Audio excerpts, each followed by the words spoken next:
Arizona, can we start at the beginning and can you tell us the story of what's happened in your life from the very start? Okay, what I can tell you is that before I started looking into my life, back in 1989, I was starting to have flashes of things, and my life was not what it seemed to be, which is why I started looking into it. And what I found out was that I had a lot of missing time, and a whole lot of missing time, as to what had occurred in my life. And when I started looking into what had happened in my life, it was the only way that at the time that I knew, was to start going to see a therapist. Within a year, I was talking about memories of being sexually abused by my father, which was part of what was supposed to happen. And I was starting to talk about mind control issues, and I was talking about ritual abuse issues at the time, and I didn't have the whole thing put together. It's taken me years, all these years, it's taken approximately almost 10 years to put this together, what has happened to me. And in the process, I have lost everything that I ever had in my life, and anything I held dear in my life.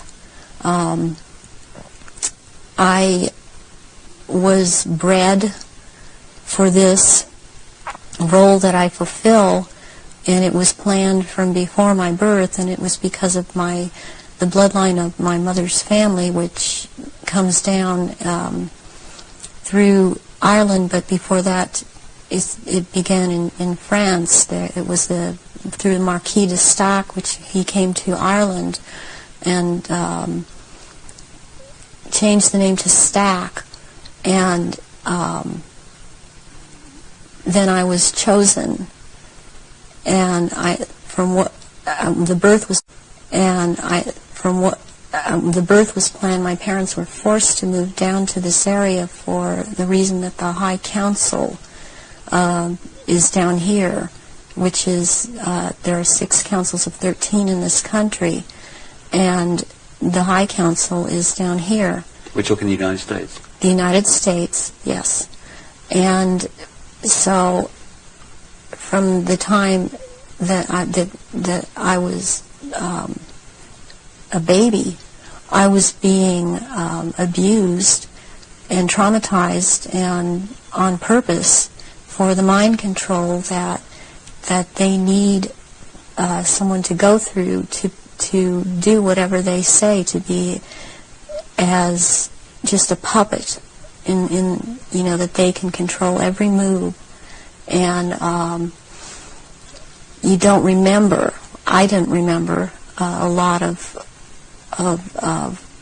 things, because I have, as a result of all of this mind control, split off many parts that all hold memories, hold feelings, hold programs, hold information, and I've been working very hard to pull all of that up, and it's been a long, slow process for me, because there don't seem to be a lot of people in the field that I only felt was the only way I could go was psychiatric and psychological. They don't seem to know what is really going on, and I believe that a lot of them are afraid of being sued should they suggest something, and so they cannot lead or suggest. And it's been a process of me having to trigger myself to remember, and be around people that can help me with that can't really be touched by the False Memory Syndrome Foundation. So what happened? You say you were abused as a child as part of this compartmentalizing of your mind. What went on after that, as you got older? Well, they start with wanting to make you an obedient slave at first, and so they do a lot of sensory deprivation, they do a lot of sensory overload, and they switch between the two, and they do out-and-out torture. They take a small child and they electroshock. In my case, it was electroshock to the brain, and they would take away my chance to sleep. They kept me awake for many hours at night, would not let me sleep. And I was also told things, as this was before the age of 5, I was told things such as, they would make me drink water, and they would say, if you pass urine, you're going to have to drink it. And they would make me drink it. And if you have bowel movement, you're going to have to eat the feces, which is also what happened to me. And then they would play, there was a programmer that was programming me, a very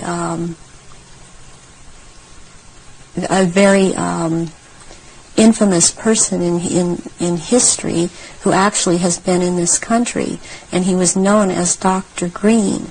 Who he actually was Dr. Mengele, from Joseph Mengele, from the concentration camps in Germany, and he stayed a lot at China Lake Naval Weapons Station out here in Southern California, in the desert area.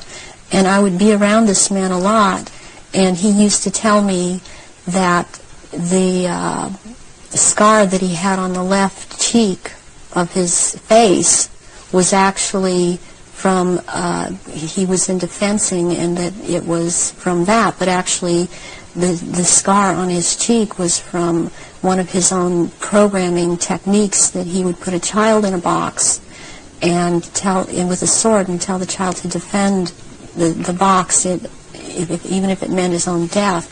Then he'd tell another child to break into the box, and which this child would do, and then the other child would then jump out of the box and shove the sword or the lance straight through the other child.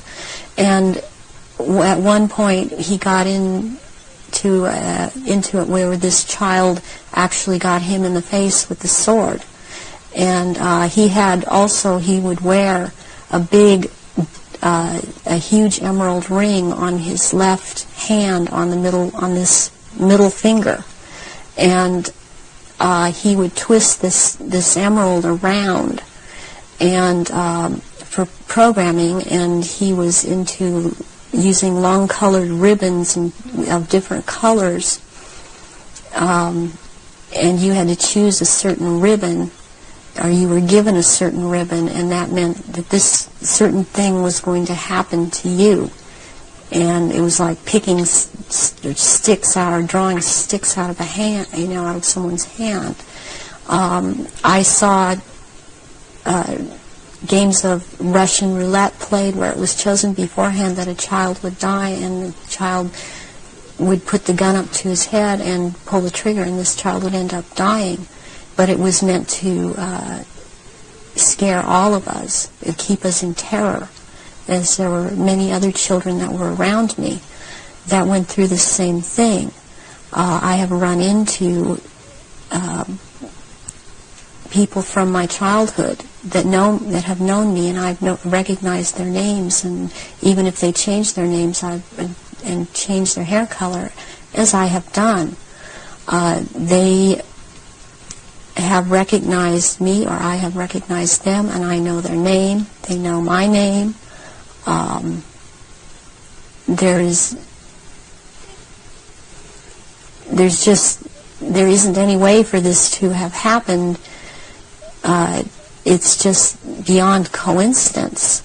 And when you get older, I mean, they start taking, this programmer in particular, Mengele, would take me to rituals. I went to rituals with him all over this country and in Britain and in France, and it was known by intelligence agencies in this country that this man was here. They brought him here. Is that Project Paperclip you're talking about? Yeah. Through the OSS. And my family, or my so-called family, are all DID. They have not. They are very well programmed, and they have not sought help. They have not gone in and tried to figure out what's happened. They believe they've had this certain kind of life that they've had, and as far as they are concerned, I am crazy. And they have much different memories of what I have, and I was always told certain things by my parents that my sisters were never told. And biologically, I have to add at this point that my mother is my mother. I am not biologically related to my father. And this has to do with the bloodlines, and his was considered impure. And this is all about purity of the bloodline. And that is why I am involved in this. There are people that are involved in this that it is not so much because of bloodline, but they have the ability to dissociate and be used as slaves by these people. You say that you come from a certain bloodline, and there is this obsession with bloodlines that this Brotherhood Illuminati have. Why is that? Because what first started coming out was about the Aryans,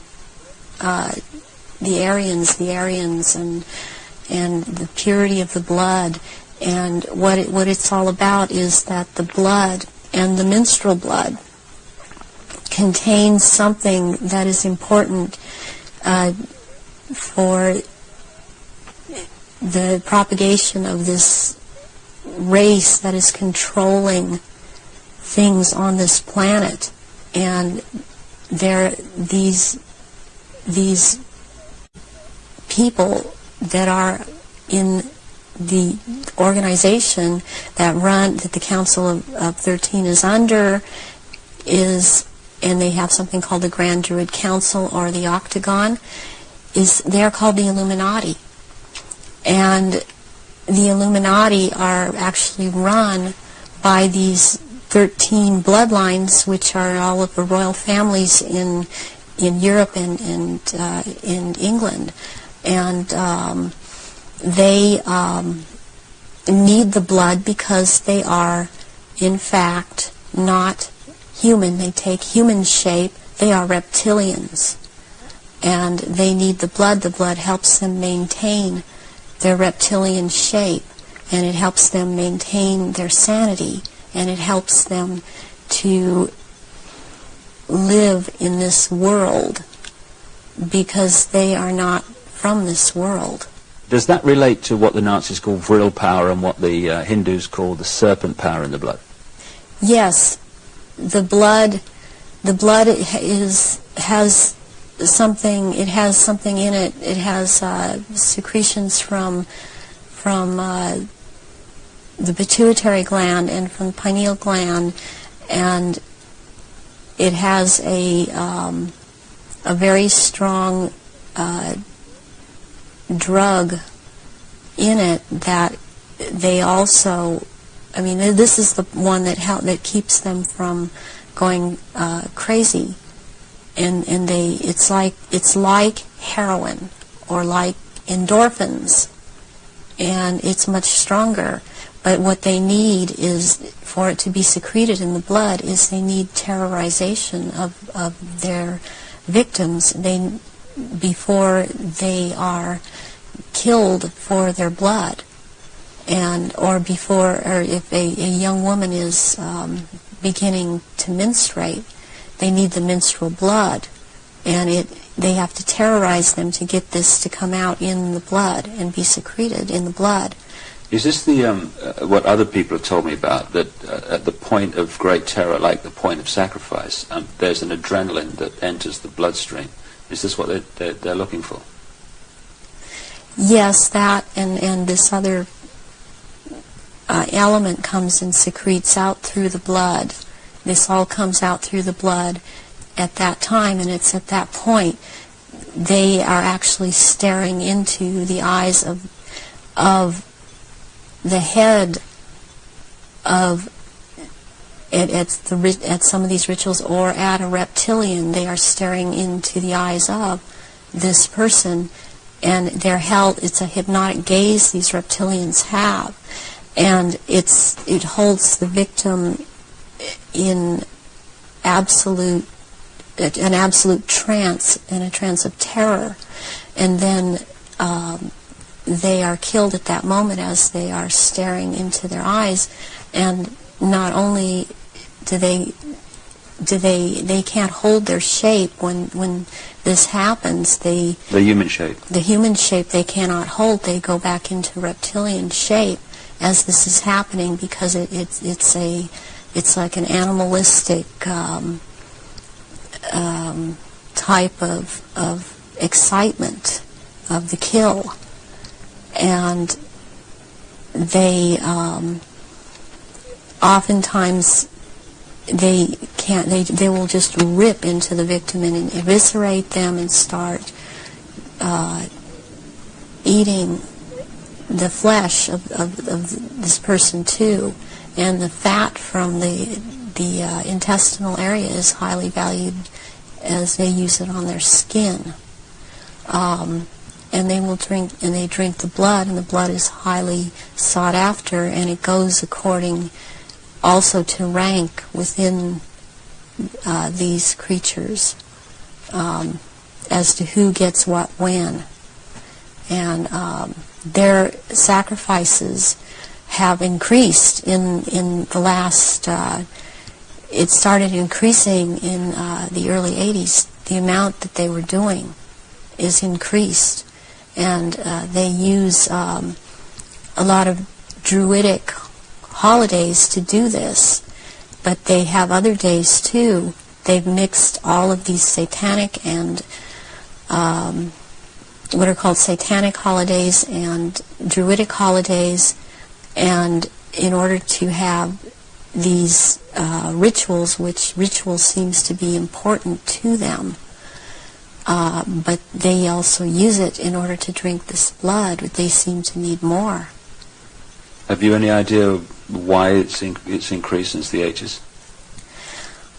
So there are changes going on in the earth. It seems they're not able to hold their shape like they once were able to, and people see them shapeshift more and more, and they need the blood to try and maintain it, to try and maintain their human form. I believe there's a time coming, because of what I've been told, when they are not going to bother having to hold that human shape as they had to before. And they want that time to come. It's almost upon us.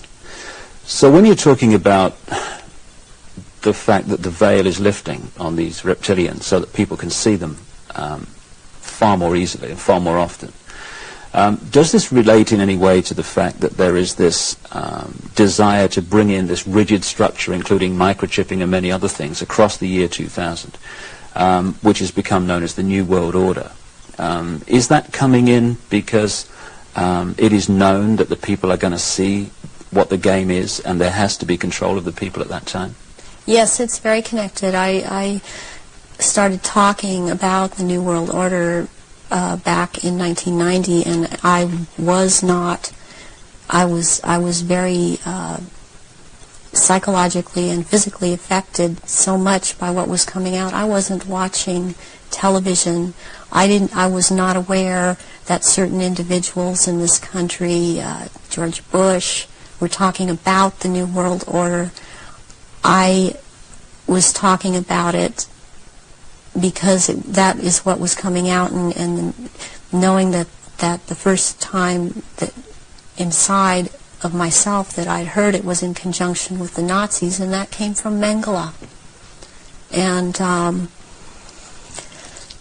I started realizing that there was something going on, and then it scared me, and I didn't really look into it for years, but I was being harassed constantly. I was being told. At one point, I had someone telling me that I was being, and who was ex-Army intelligence, ex-CIA, telling me that I was being monitored by the National Security Agency. And I didn't have the whole story then, so I did not totally understand why this was happening. But yet I was being followed by cars or vans that said G12, G14, and in this last year, which has really been very hard, I've been followed by G41 vans, and I had to find out what those were, and that is naval intelligence. But this whole thing is going towards around the year 2000, and when they are going to establish themselves openly as a new world order, and it's headed toward that, and that's what everything is being prepared to, or prepared for. And I have actually got I've got a sleeping program right now to return, because I've left, but to return for that time, and it's called End Times Programming, or Janus Programming. And Janus relates back to Nimrod of Babylon. Yeah, there is a group that used to be in contact with me all the time, and they stopped trying simply because I didn't obey them. They would be in contact with me all the time. They're called Janus, which is also the two-headed Roman god of change, and their headquarters is in Brussels, Belgium, in the NATO building. And they are a group of psychiatrists and doctors who are into mind control, and they are one of the many groups involved with the Illuminati. And they would contact me and tell me, give me directions that I was to psychically kill this person, or psychically injure this person, or scare this person. They'd give me the location. And I started questioning this, and I had a contact who since has seemed to have disappeared because she couldn't get the funding, and I had called her about this group, and she's the one that was the ex-CIA, ex-Army intelligence person, and she knew about these people, and she said, yes, you're right, this is what is going on. From your experience being brought up in this Illuminati environment, were you ever told anything about where these reptilians came from, and what is the history of it all?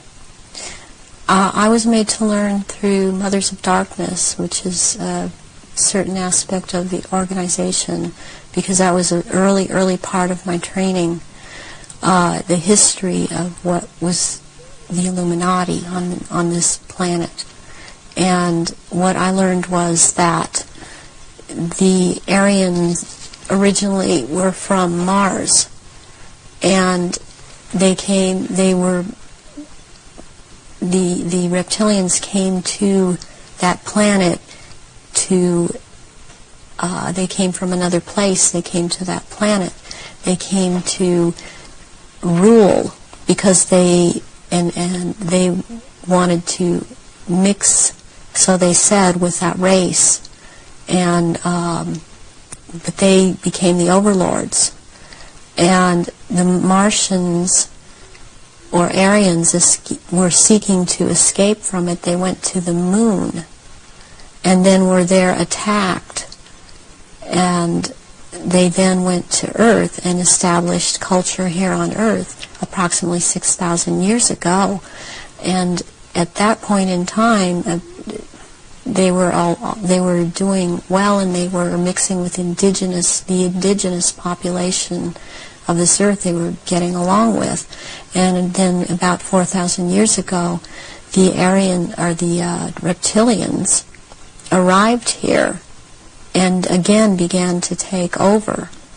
And they instilled themselves in different places underground in the Earth, and also this one part of them, the ruling part, took over and became involved in the politics and in the religion,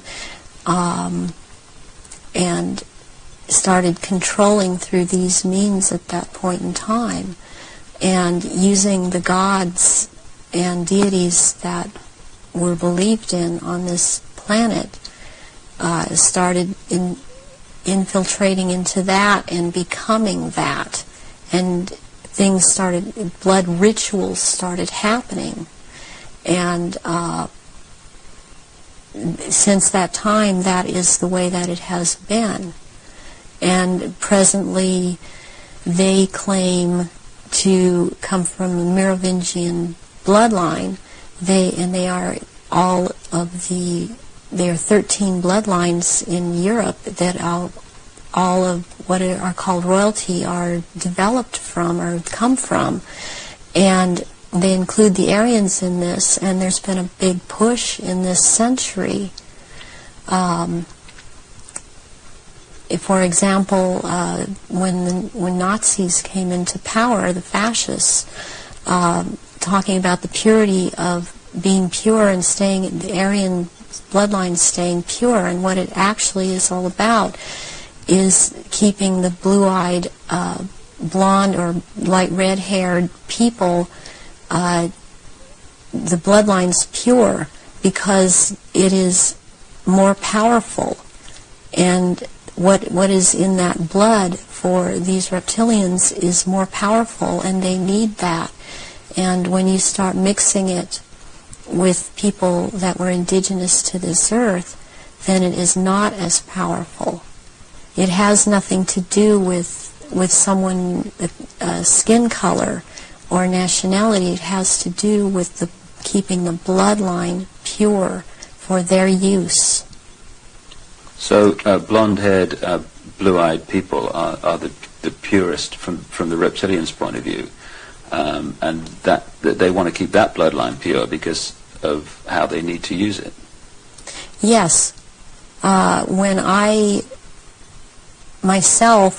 realized that it had to do with blonde hair and blue eyes, I could not do anything about my eyes, and I am not able to wear contacts or I would have brown eyes. But one thing I did do was cut my hair off, because that was part of the rank I was. My hair was down to my knees, and I colored my hair darker. And there were times when after I did cut it off, they had gotten to me, and so the hair would be light red. But that is being in compliance with them. And I did not want to be in compliance to them. I want to expose them, and this is part of it. And I won't be what they want me to be. When you look at some of the ancient accounts, like the Sumerian texts and many other accounts, they talk about the gods interbreeding with humanity. Is this relevant to the reptilian way of infiltrating the human race? Yes, it is, because human beings all through the ages have accepted gods interbreeding or being accepted as humans, and that shows in Christianity, it shows in Judaism. It also, they have used Egyptology or the Egyptian religions a lot, and the present head of the Illuminati compares himself a lot with the Egyptian god Osiris and Horus, which is Osiris reborn, and also with the Arthurian legends of the Round Table, and he has a name. The name that he carries from that is Pindar, which actually means phallus of the dragon. And the other name, Osiris, he has carried because he takes the name at this time, the Marquis de Libero, which means the liberator of or from the waters. And the story of Osiris is that he was cut into 14 pieces and thrown into the River Nile, and the one piece, Isis found the pieces and put them back together again, and she could not find the 15th piece, which happened to be the phallus, so a gold phallus was made. And this is very important in this group in the Illuminati. This is important, and it's important to think that about the head of the Illuminati, because what comes from a golden phallus would be a superior seed for a race, and this is how this is what they are doing with all of these bloodlines to keep the bloodlines going, are impregnating Aryan people of Aryan blood that hold high stations with them, impregnating them with this seed of Pindar. And therefore it's important to keep this history in mind and the names in mind that he is going by at this time. So would it be correct to say that the reptilians came to this planet because the Aryan Martians came to this planet, and had the Aryan Martians gone somewhere else, they'd have followed them there? They would have pursued them all over the universe, yes. Can we now go into some specifics about your own experiences? What were you brought up to do? You say that you were identified as a bloodline before you were born. What was the role that you were brought through to play? The role that I was brought through to play was as in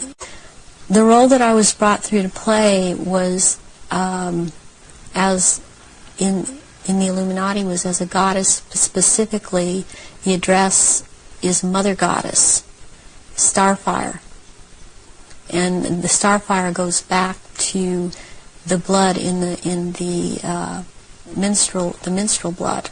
What is contained in that, and the address, the way that I was addressed was Mother Goddess.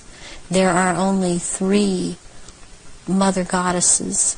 There can only be 3 at a time on this planet, and there is a male equivalent of which there can be only 3 of them. Why mind control someone to conduct these rituals, like yourself? Why don't these reptilians just conduct their own rituals? They don't seem to have the psychic abilities, and they look for people that have that, and people in the bloodline that have that. And I've had that. I've had a tremendous amount of psychic ability, and so I was picked and bred from before birth, and this is also something that other survivors that have been in high positions have known about me and told me. What's the connection then between you having psychic abilities, those being recognized from the start, and you being brought through to conduct their major rituals? Well, it's kind of twofold. First of all, they needed the psychic abilities because they control or attempt to control events, because I would have the ability to foretell what was going to happen, and they needed the information to just try to control it to an outcome that was good for them. The second thing is that during the rituals,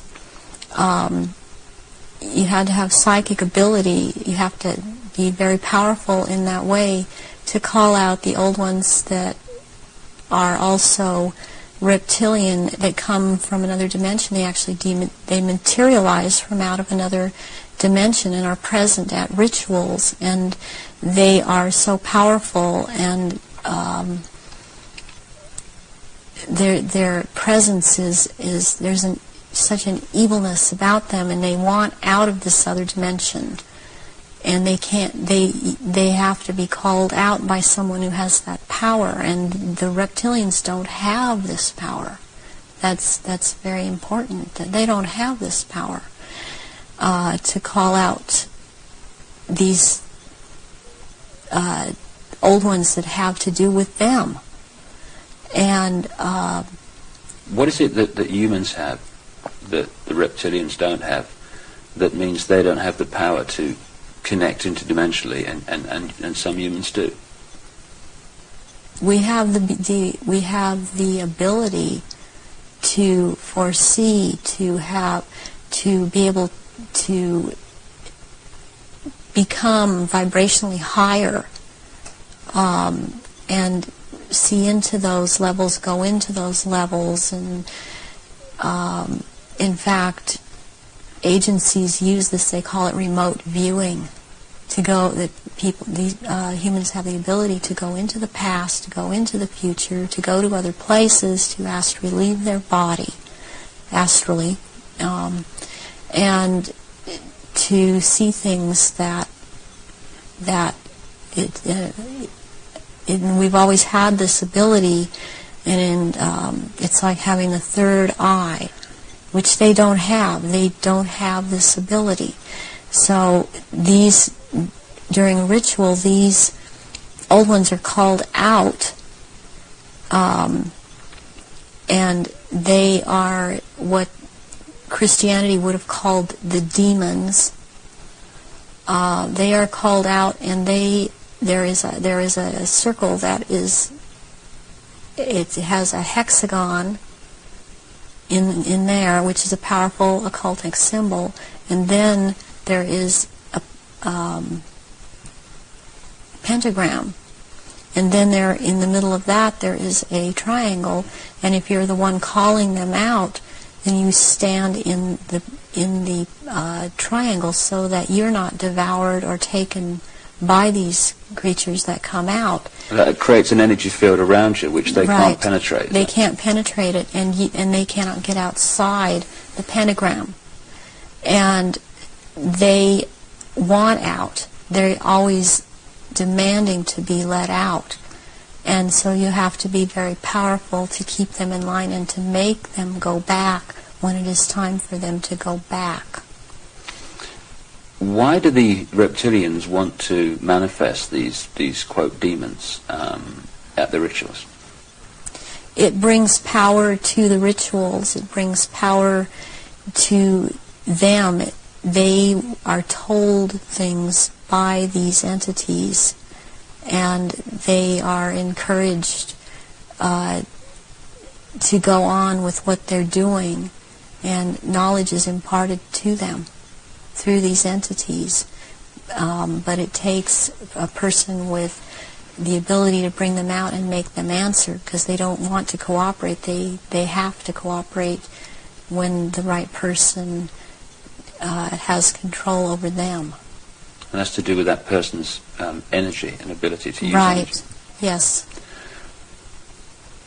You talked about the Aryan race coming from Mars. One expression of it seems to be very clearly what we call the Phoenicians.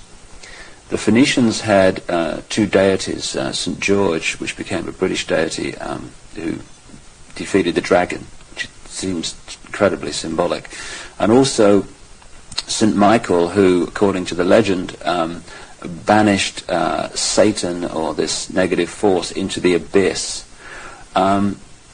Is this symbolism of the abyss anything to do with the fact that these reptilian demons of another dimension are somehow locked in a time-space prison, and they can't get out, and they can only get out when they're brought out in that way. Yes, they want out of that dimension. They have been thrown into that dimension, and they can't leave that dimension. And that's actually what the abyss is about, is being in a different dimension. It's like something to do with the fourth dimension. And before I even knew, for example, what I was saying, or I realized what I was saying, I would be saying things to my therapist and other survivors that the fourth dimension was a dimension to stay away from. Not at that time understanding the whole thing. Why do these rituals take place at certain key times of the year, and so often are related to the phases of the moon? Because the moon has an influence on this planet, and also the sun. These also take place during different things that go on with the sun, but the moon it's kind of a really very cyclical thing with the moon. And it takes place on full moons, new moons. It has to do with the current religion, or what they're using, the Druid religion that they've taken and used. They still hold on to the Egyptology type of religion. They hold on to the Druidism, though, and they're currently calling themselves Druidic or Druid. And Druidism is tied in with the cycles of the moon, on which it has to do with planting, sowing, and harvesting. And there are so many days that they can use from this to their own purpose and their own end, that they bring it about. There's a lot of ritualization with Druidism, and they love ritualization. So take us through one of these rituals that you conducted at the highest level of this global brotherhood. What would happen? There were people that were bred from birth. They were bred to be ritual sacrifices. I have a problem with what they is said a lot today, especially by the False Memory Syndrome Foundation, that how could all of these people disappear?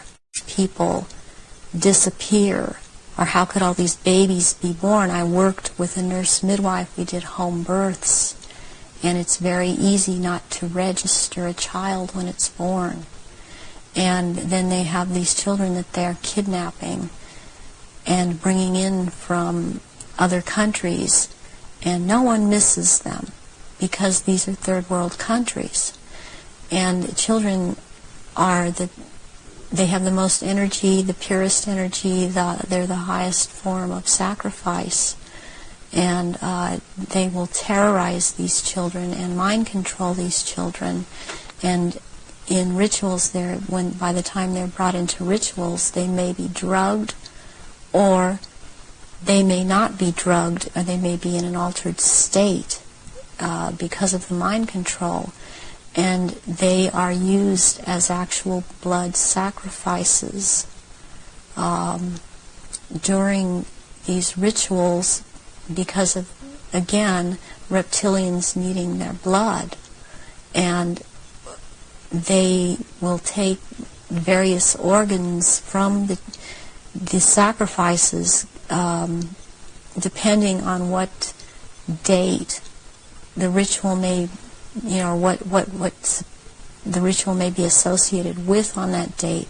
But they will also slit the throat from the left ear to the right ear, and the blood will be gathered in a goblet, and it will be dispersed among the reptilians and dispersed among also after that among people that have been participating in these rituals and seem to have it, even though they seem to be dissociated, mostly these people seem to be cognizant of what they are doing. Are these rituals rare? I mean, how many are there that, say, go on a year? I mean, we talking hundreds or thousands? Or? There are things happening every month of the year. There is not a month in this 12-month system that something is not happening. And it's more than one. I mean, it's every full moon. It's, and then the very important rituals are the summer solstice and the winter solstice, and then there is the vernal equinox and the fall equinox. And there is Samhain, and there is Beltane, there is Imbolc in February, there is Lughnasadh, which is in the beginning of August. There's a whole week leading up to Beltane, and also leading up to Samhain, it's called Grand Climax. So May the 1st is Beltane? May the 1st is Beltane. Halloween, particularly in America, has become like a mini Christmas, almost like a holiday of celebration with a trick and treat and all this other stuff. But what actually happens outside the public arena that night of Halloween and into November the 1st? Away from the public arena, there's a ritual that's taking place in 6 different locations in this country for all of the councils of 13 in the area that I'm in. It is the East Side Christian Church on 7th and Temple Street in Long Beach. And it is for the High Council of 13. And in this country on that night, it is a satanic ritual. It's actually, there are 3 nights in a row at that church. The first night is Halloween. What happens on the night of Halloween? That night is about the worship and homage to Satan. And that is what a lot of people in this country know the devil to be. This is about the devil, Satan. And Christianity talks constantly. I believe they created Christianity to be what it is. And so they also have created this Satan. And so they control in that way. And on that night there's a lot of bloodshed, and there are sacrifices made to Satan. There is a person who plays the part of this in this High Council that has to do with this High Council. He's not on the High Council, but he has to do with playing the part of Satan. He is a televangelist on TBN. He used to be, he filled in for a little while as a lead singer on Iron Butterfly many years ago, and he has long blonde hair. What's his name? At this point, I don't recall his name, and it just, I recognize his face. I saw it recently on TBN, and then this is his cover, or he is DID, and he plays this part, the great deceiver Satan, on that night, on Halloween, at this church. And that is what happens on Halloween. And what else I must say, what is going on with Halloween in this country? It's just becoming so popular. It is also to desensitize people to the whole thing, and even this backlash Christian movement that wants to call it the Harvest Festival. It does not realize that the Harvest Festival has to do with Druidic religion. And again, they are still doing the same thing and celebrating the Harvest Festival. That's what the Harvest Festival is about. Are many of the so-called Christian rituals, because that's what they are, or festivals or ceremonies, are they actually, to most Christians, unknowing representations of these satanic rituals? Yes, they are. One, for example, Christmas has to do with it's a time, it comes right after the winter solstice, which is a satanic or a druidic celebration. It has to do, there's a day in there called that day which is not a day. It has to do with the killing of the old king and the birth of the new king, which is a druidic day. On the 24th or the 25th at midnight, there is a ceremony that's specifically for children, and it's called the last bulb on the tree. Where does that come from? That is something that's used with children. It's part of programming them into the whole thing. And there were things that would happen to the child that hung the last bulb on the tree on Christmas Eve, as it was a common practice to decorate the tree on Christmas Eve, and the tree in itself is a phallic symbol, and it's paganistic. Christmas is based on a pagan day, and back to Roman times, and Christians have given it, they think they have given it Christian meaning, and it means something else, and it does not.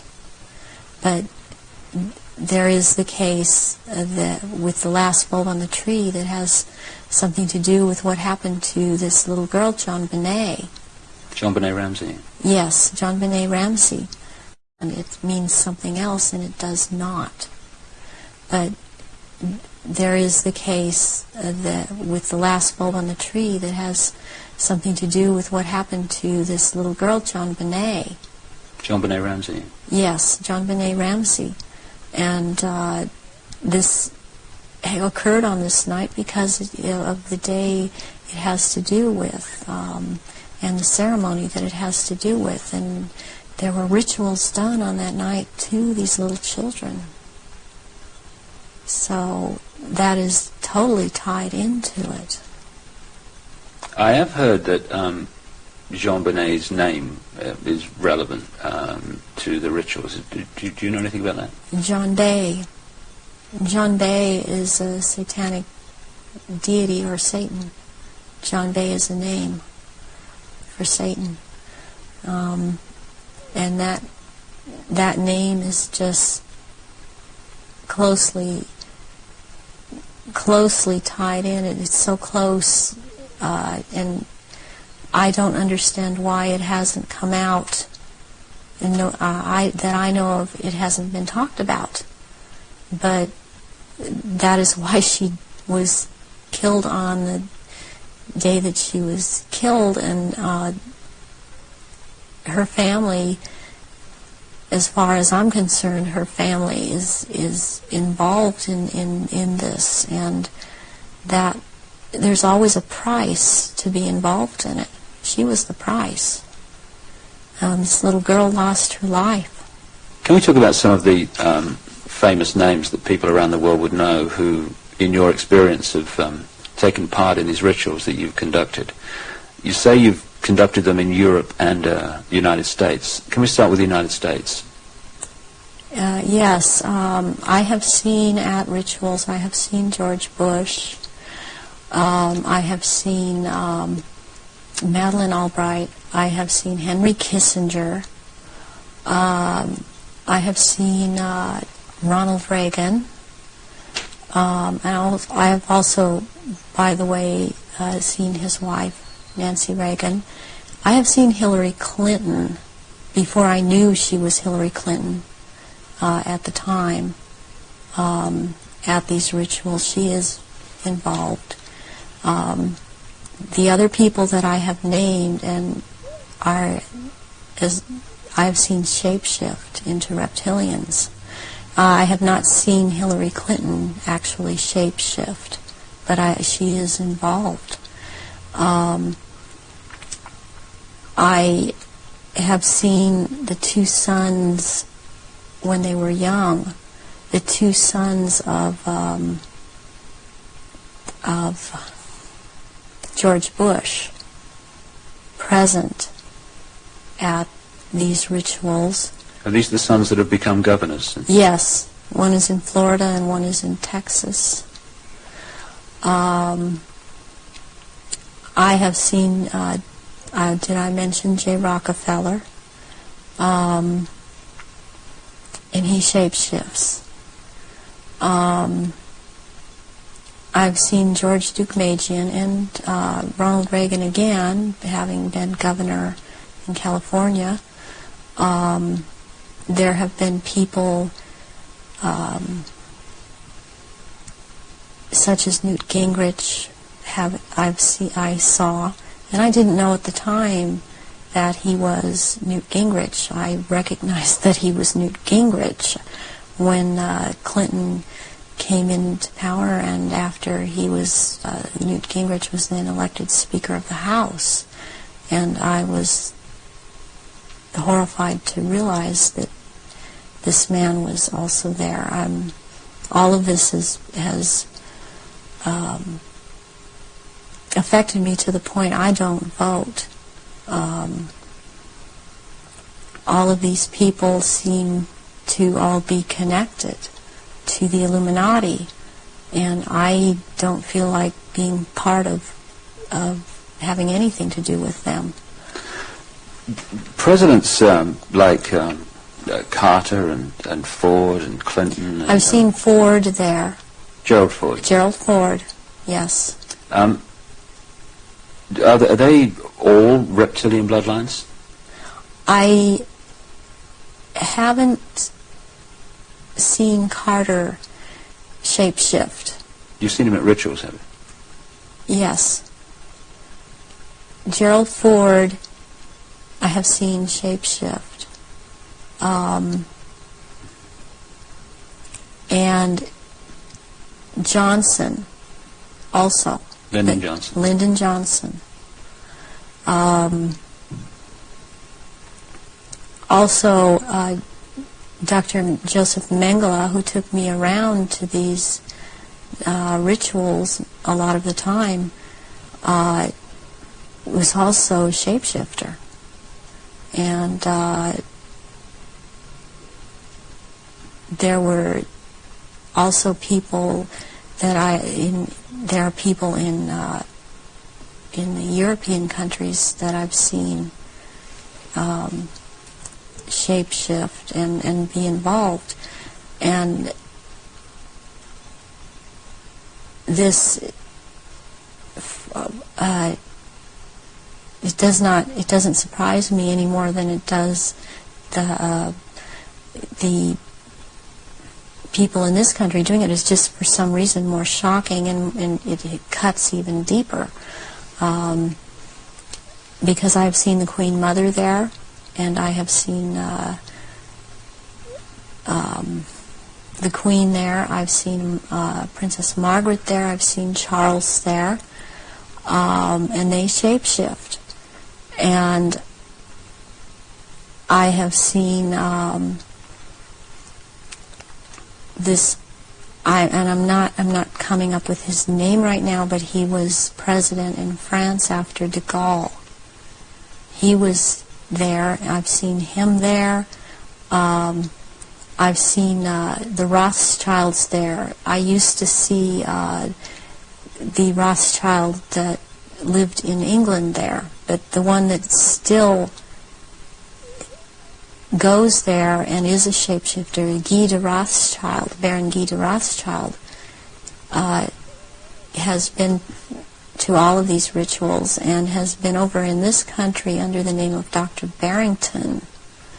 and tried to program me, and has impregnated me several times with eggs that were taken from me years ago and were impregnated with semen from Pindar and then placed back into my uterus. This has happened to me twice, once at age 39 and this year right before I turned 43. And I had told my therapist ahead of time, before I ever could have known that this had been done to me. And it's happened at a certain place in where I have been living in the San Fernando Valley. It's happened at a house on Tyrone Street in Sherman Oaks. And my understanding is that there have been other survivors that have talked about this location as having been involved with programming and so on. And Baron Guy de Rothschild has tried to program me. All these years he has been trying to control me, get me back under control. And the Marquis de Libero is someone else that attends all of these functions and since he is the one in power, he attends all these functions. I have seen Tony Blair there, and he shapeshifts. I have seen Prince Philip there. They all have their quirks as to how they act, even in their reptilian form. And they all, they act. They don't act all like robots, but they have their quirks. They have their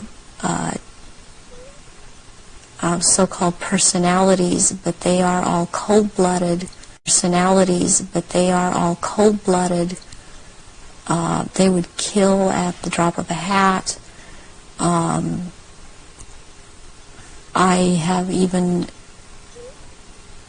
since I've seen the picture of some people that are talking about this subject, I've seen them. When I've seen their pictures, I've recognized them. I did a double take a few weeks ago when I saw again someone who's been talking about around this subject, and it seems to be popular right now. Who's that? This man by the last name of Sitchin. I've seen at rituals, and he is a shapeshifter. And I did a double take when I saw the picture of him, because I recognize him. And there's another person that I've seen, this Gardner, Sir Gardner. That Lawrence Gardner. Sir Lawrence Gardner. And he had recently written an article that was out in Nexus magazine.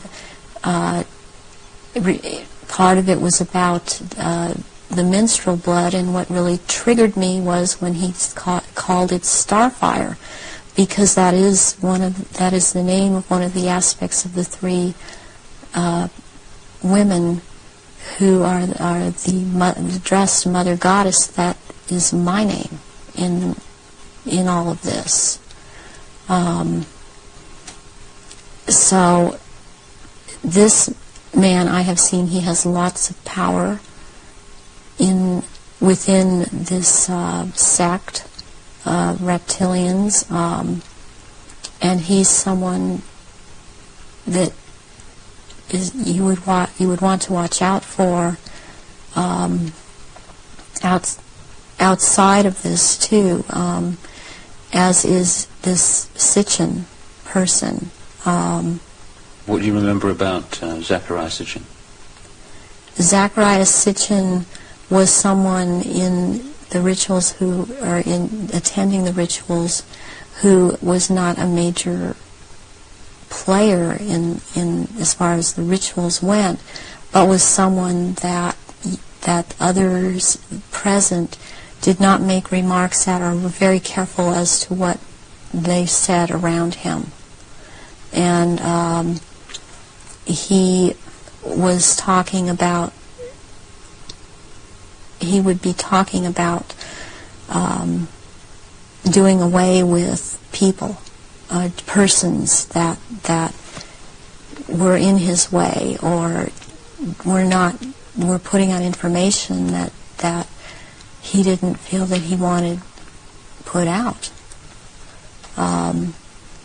He is very much a disinformer, and that is his job, to disinform about what is going on with the Illuminati and with the reptilians. He actually warned me off from investigating the reptilians, interestingly. Where do the rituals take place that you've been involved in, involving the British royal family? Glamis Castle, Stonehenge, Balmoral Castle. I have reason to believe there's a church, and I think it may be Westminster Abbey, and there is a Mothers of Darkness castle or chateau in Brussels, Belgium. They've been there too.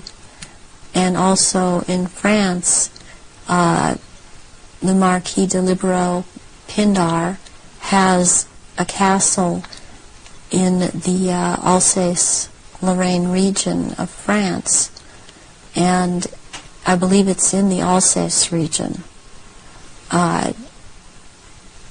that he uses, and there are certain rituals done at that castle down in the dungeon part of that castle, and there's an entrance down there to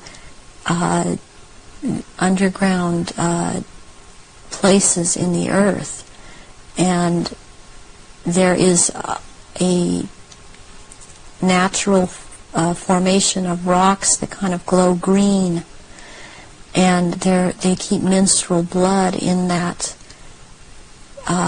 formation, and this green glowing from these rocks actually turns the blood a darker color, and it's called black blood, and it's used in certain rituals.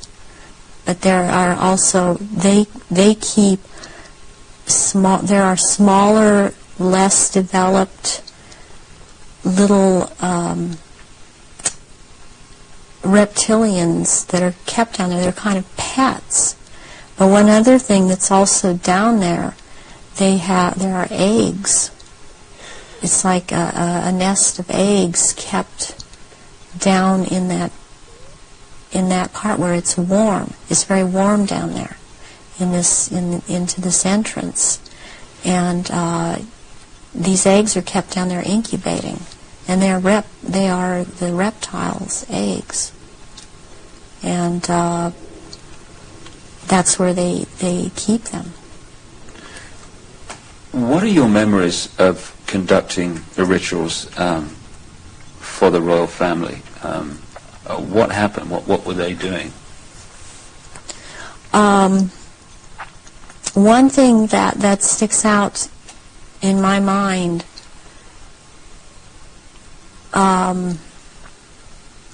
is that there was before.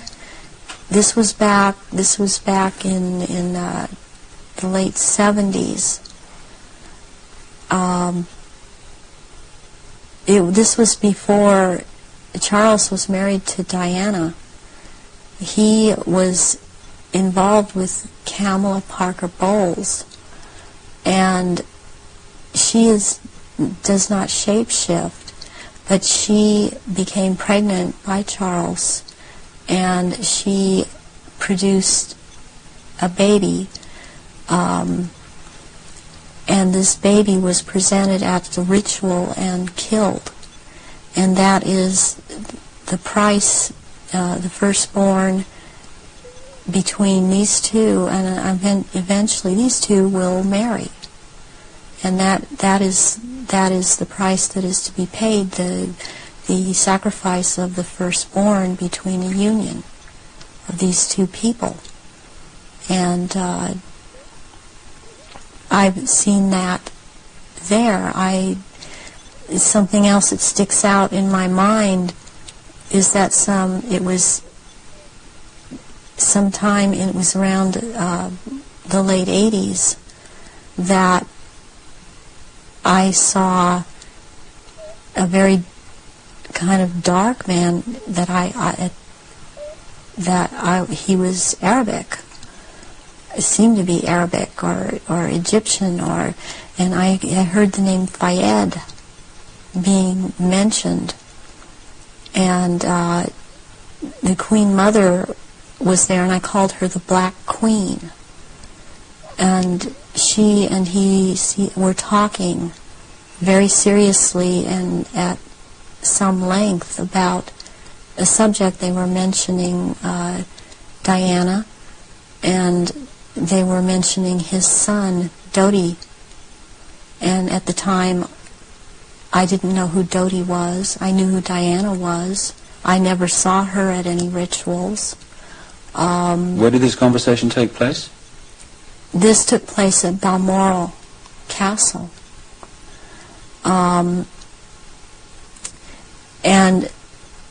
I heard them talking about a marriage between these two, and I thought at the time, well, she's married to Charles.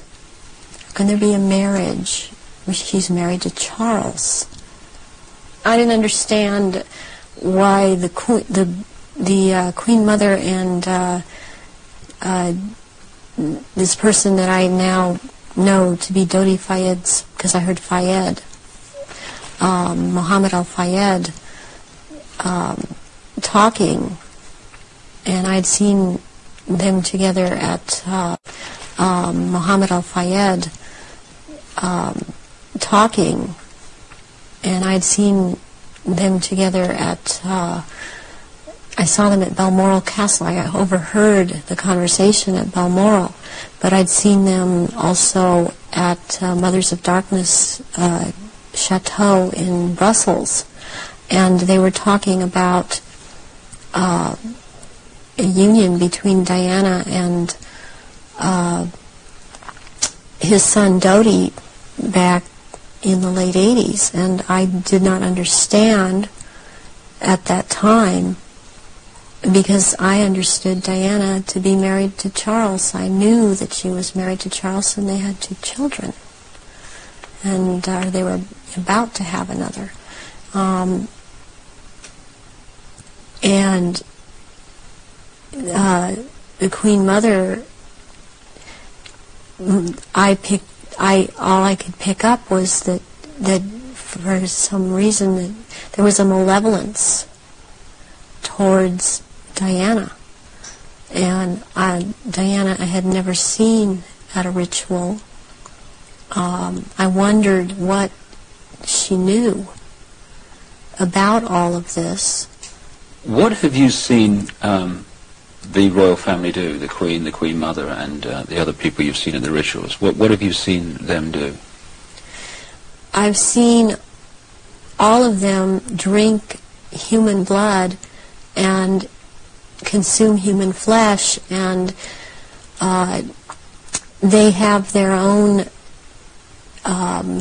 goblets in which they have blood, and these goblets are encrusted with jewels, and they also have their own daggers, and that the dagger goes into the goblet, and they stir the blood around with it, and it's also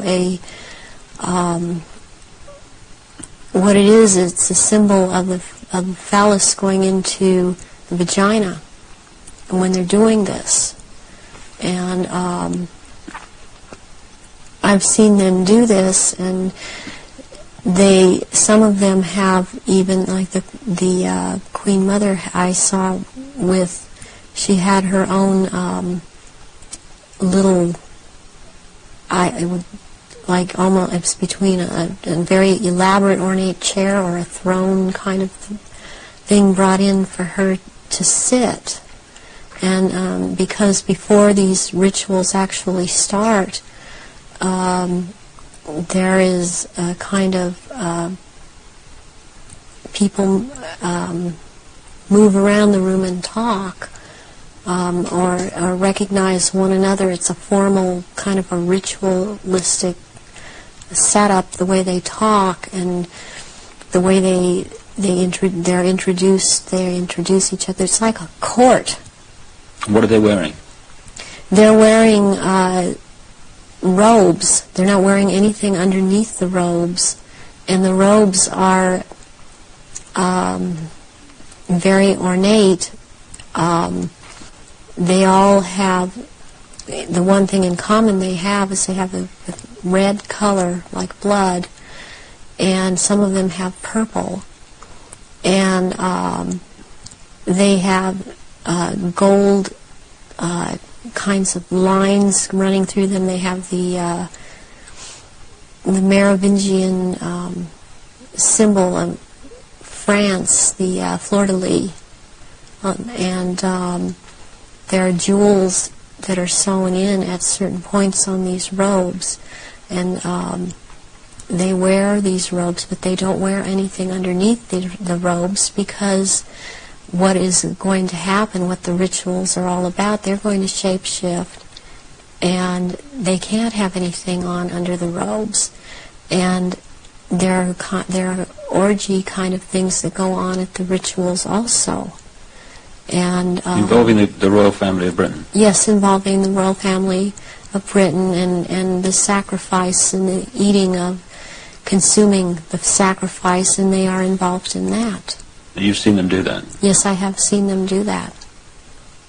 People in Britain, listening to what you're saying, would obviously be staggered, I guess anywhere in the world, but what would stagger them mostly is, in Britain, the Queen Mother has an image of being the nation's grandmother.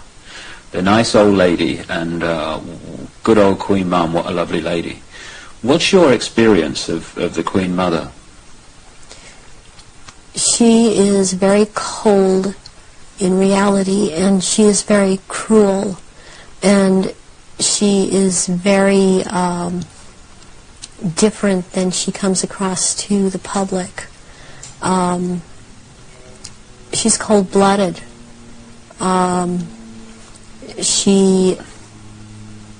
If she feels that you are someone beneath her, even in the Illuminati, that you're at her equal or your station is above her, she will not speak to you, she will not recognize you. She obviously, from what I see, enjoys consuming human flesh. It's sickening. The one person that she seems to be afraid of is Pindar. People would also look at the Queen Mother's elderly, frail stature and find it very difficult to see her taking part in rituals and doing anything, if you like, active. Do they go into a different state in terms of age and strength and all these other attributes when they actually shapeshift? Yes, the human body that they choose to occupy or take when it was young, it ages, but when they take the reptilian form, these reptilians live hundreds of years, and so they have to have taken more than one human body to live in. A lot of them are much, much older, and I'm including the Queen Mother in this, older than people think that she is. She's been in more than one body, human form. And when the time comes, if it is time for her to go on, it has been chosen that she still has, it's known that she still has life or years to go, again, she will be put into the body, the essence of her, and the reptilian form will go, or the essence of her will go into another body that is also has the ability to shapeshift into reptilian form. One of the pure reptilian human bloodlines. Yes. What happens when, take the Queen Mother as an example, what happens when they shapeshift? I mean, what do you see?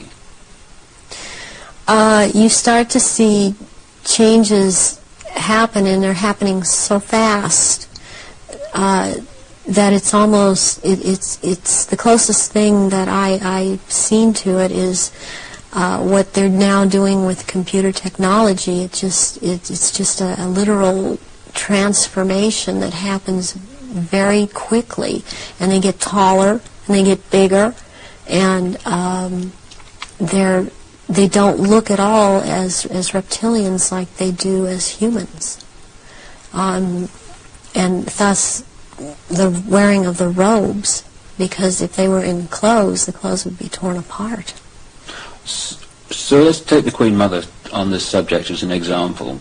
We recognize her as a frail old lady. What does she look like when she shapeshifts at these rituals?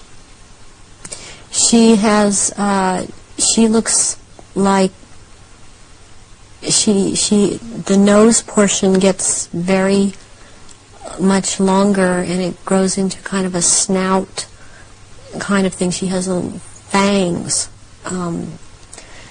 and incisors as teeth, and there's a tongue. And they all seem to have this kind of tongue when they're at this level.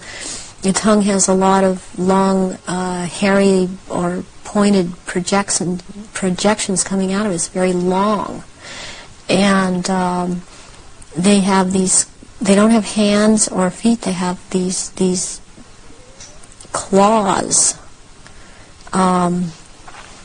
And they have scales, and also scales that seem to kind of disappear into one another, but it's more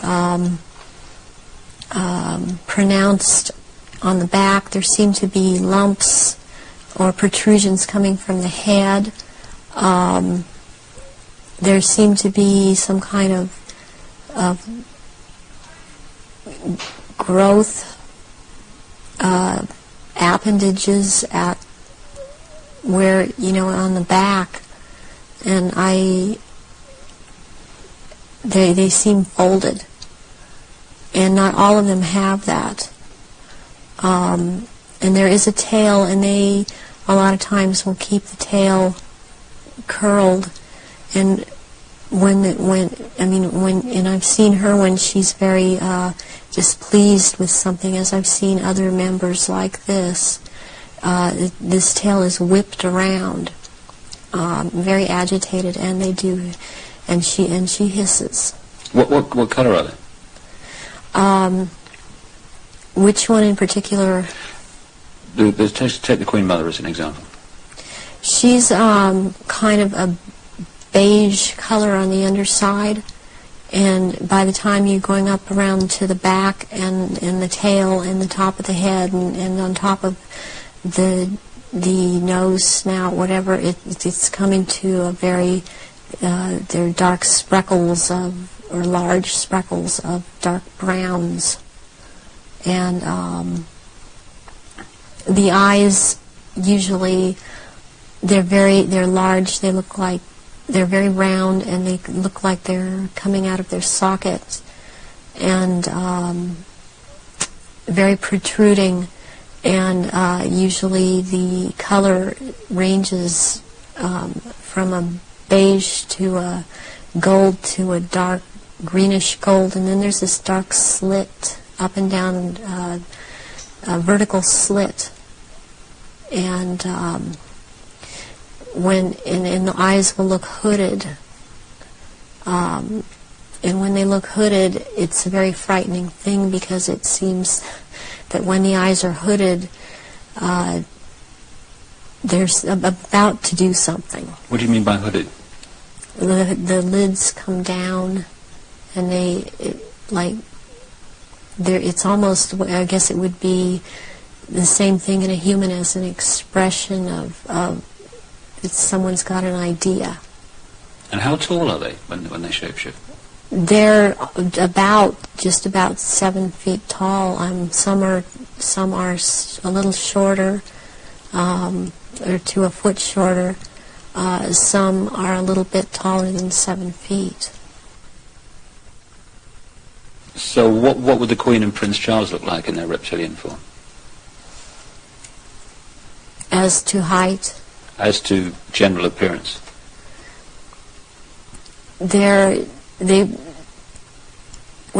Charles resembles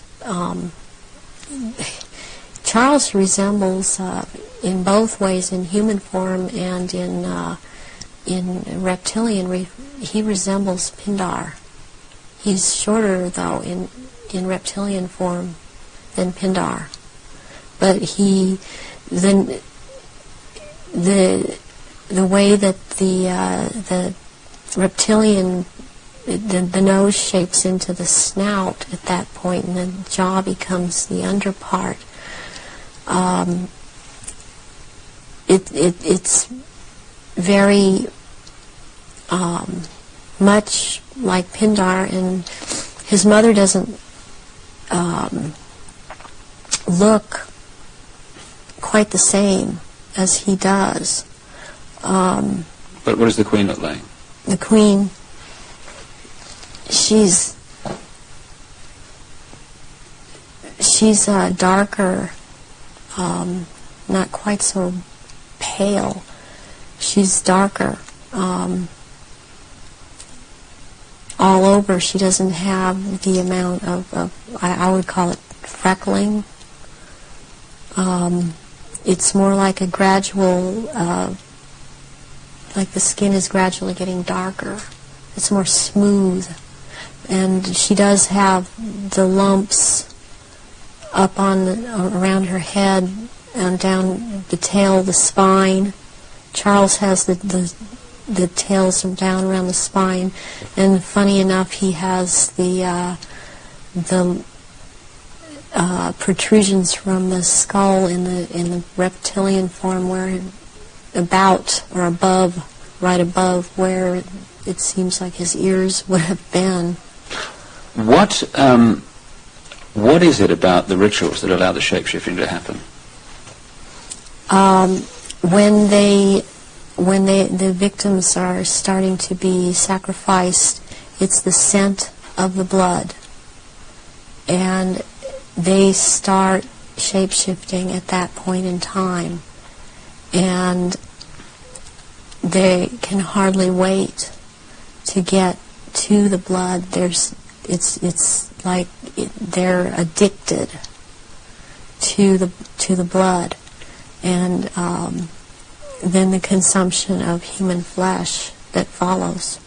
What have you seen the Queen or any of the royal family do in relation to that? Have you seen them sacrifice and consume human flesh?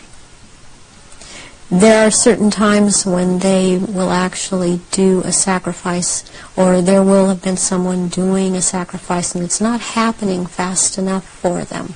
So they will step in and finish it themselves, because the sacrifice the ritual has to be gone through. It's sacrificially, ritualistically, it has to have been gone through, and they will step right in and just start tearing the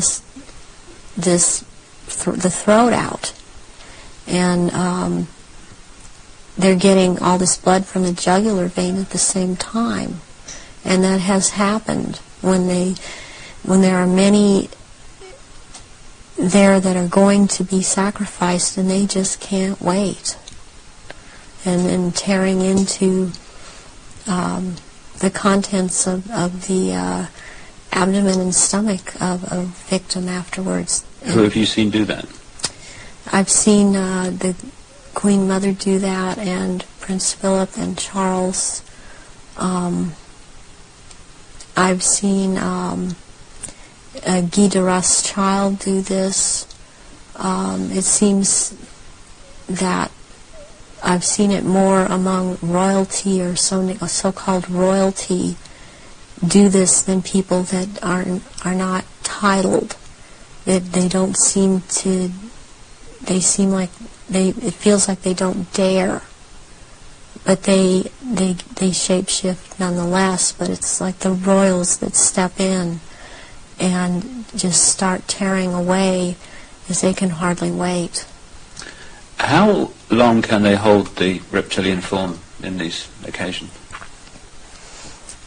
During the rituals, it's much easier for them to hold their reptilian form. They can stay in that form. What it is that they have a hard time holding their human form. And as long as they're around blood and the scent of blood, they can't hold human form. Right. Where do you think the story of Diana fits into all this?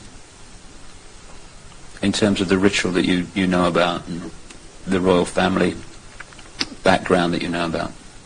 What was all that about? What happened in Paris? Diana was a ritual sacrifice because she's named after a goddess, Diana.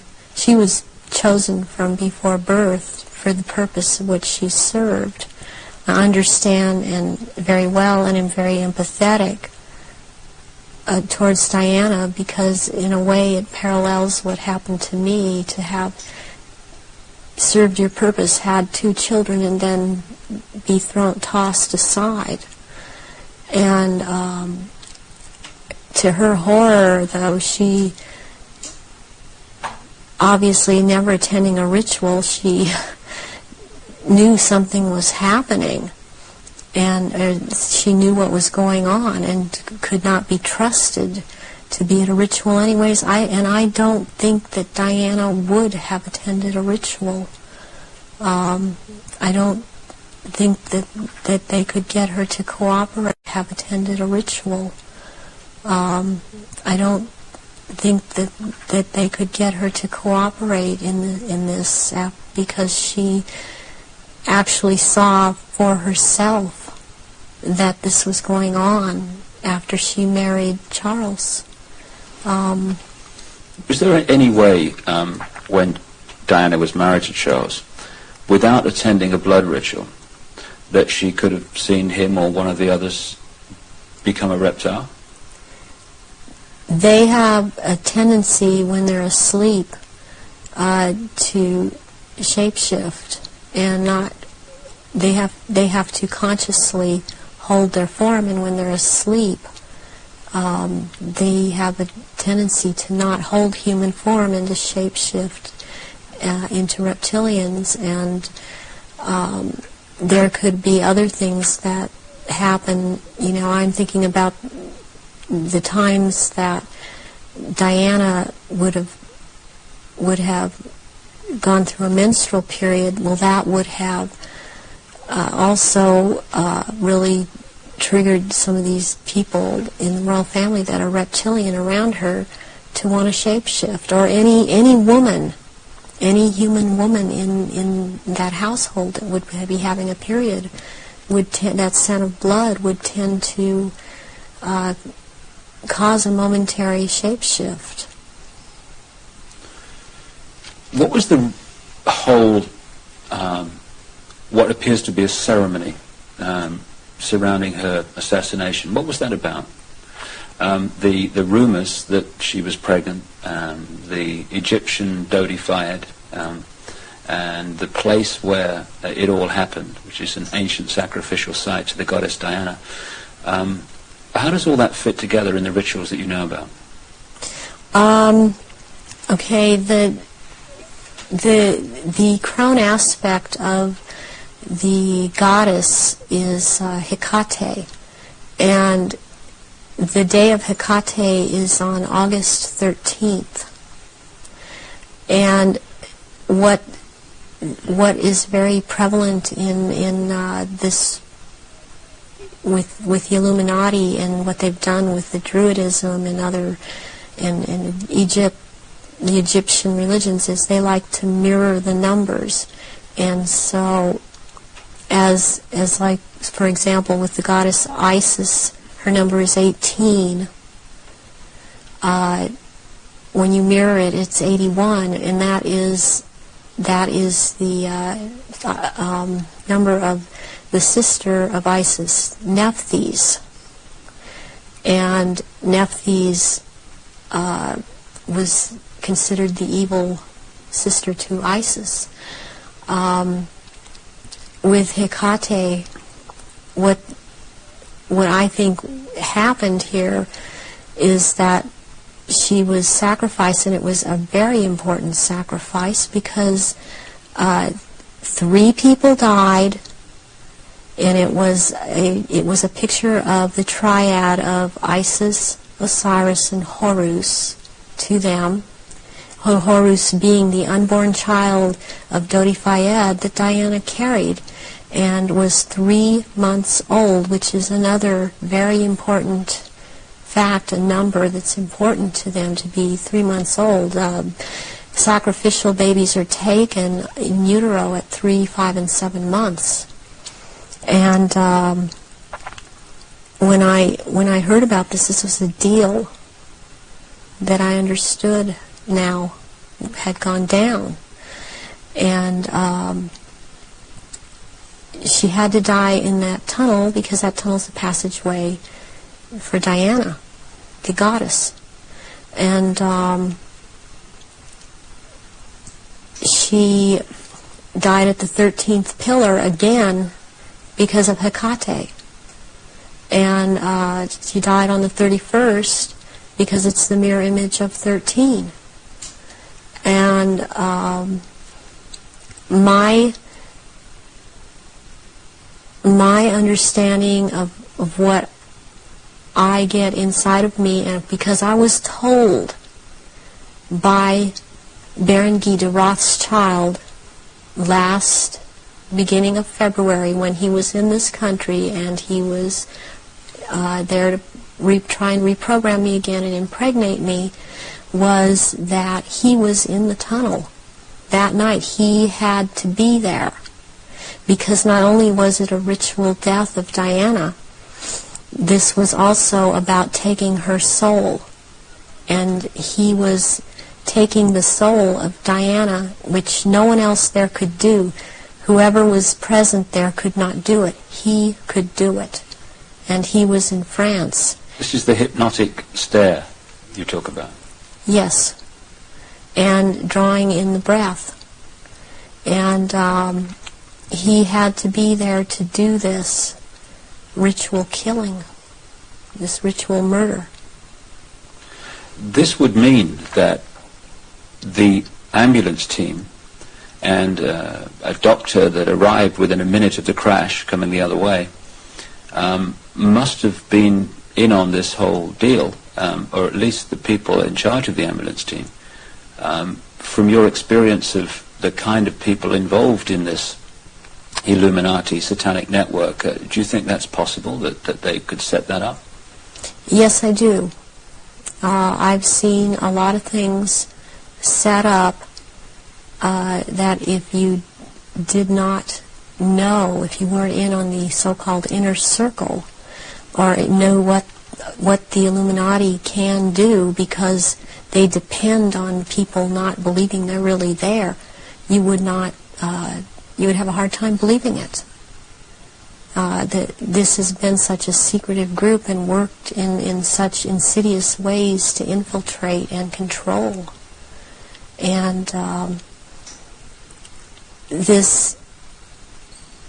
there are so many unanswered questions they don't seem to be able to answer about Diana that keep coming up in spite of all the reports that come out, because there are people that don't believe what they're hearing.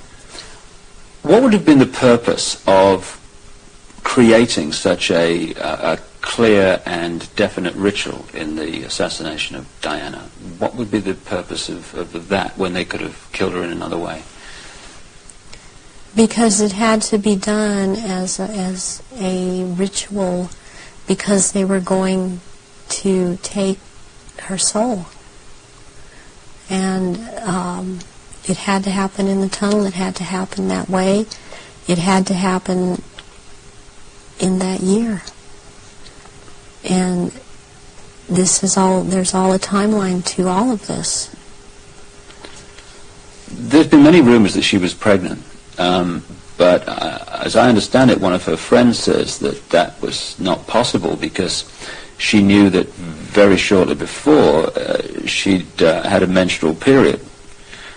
Is it possible to be pregnant and for that to still happen? Yes, it is. This happened to me. I was impregnated with one of my own fertilized egg that was fertilized by the sperm of Pindar, and he sent Guy de Rothschild to impregnate me in this manner, and I was impregnated in October of '94. I had periods up until February when it was discovered, and they seemed normal, not light. And I then was, since I had the background of a nurse, I was and had worked with a nurse midwife delivering babies. I was, for some reason, it occurred to me to check my stomach, my abdomen, and I realized that I was pregnant, and so I ended up seeing a doctor who told me, I mean, he verified, you're pregnant. He did it with blood test, with the urine test, and ultrasound exam, and if I don't do an abortion on you tomorrow, you're going to have to go through a different type of abortion, which probably would have been a saline abortion. And I knew what I was pregnant with by that time, and so I was terrified to go through with it, and I could not go through with it, knowing what I knew, and so I had the abortion, but I had periods the whole time. Knowing what I knew, and so I had the abortion, but I had periods the whole time. You were impregnated at the point that it happened without you having any knowledge of it. No, I did not. Is it possible that that happened to Diana if she was, as the evidence that I've looked at suggests, also mind-controlled and a multiple from the early part of her life? That is definitely more than a probability. The thing about being multiple or dissociative identity disorder is that the host person doesn't know that they are, but they have missing time, but then they have amnesia for the missing time. They don't realize they're missing time. They don't realize things are happening to them. They show up, pregnant. They show up with marks on their bodies. They don't know, I think I must have bumped myself, and that's not actually how it happened. Or they have needle marks on their body when they've been gotten a hold of and drugged.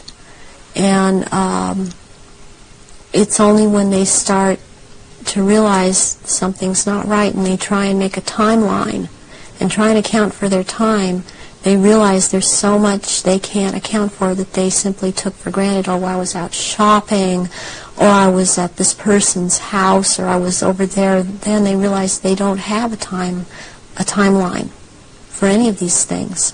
Do you think that Diana's two children were Prince Charles's children? I do not believe that William is, I've heard that he was